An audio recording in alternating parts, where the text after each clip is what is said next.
Back in September, our city put out a request for proposal for an animal control services contract. The reason provided to the public was that the current provider, Liberty Humane Society, did not address the wildlife problem in our city. Well, I believe this wildlife problem was a mere excuse. The indiscriminate trapping of healthy wildlife on private property was never a component of a municipal contract between LHS and the city of Bayonne. In fact, it's never been a function of the municipality. It's always been a private matter between the property owners and pest control. Now, when the city sent out this RFP on September 23rd, 8 months still remained on the contract with Liberty Humane Society.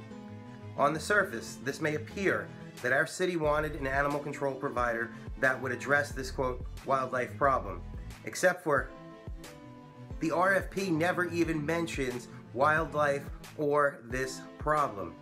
What I found more puzzling with this supposed wildlife excuse was the fact that our city couldn't produce any documented correspondence between LHS expressing a concern or a plan of action for this wildlife problem.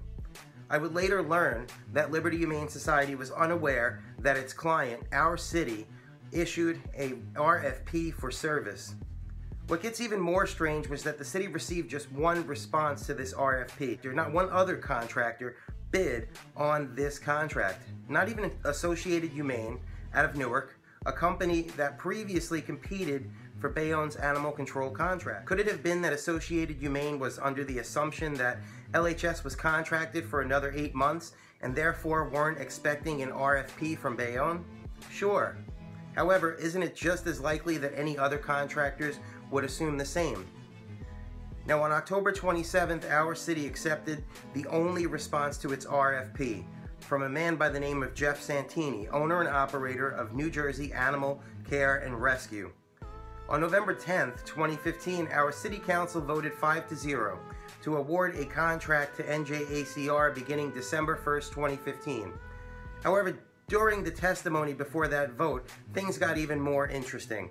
When pressed by the residents on this wildlife problem, our city council could not produce a single report from the health department or any documentation that would substantiate their claims that a, quote, wildlife problem even existed.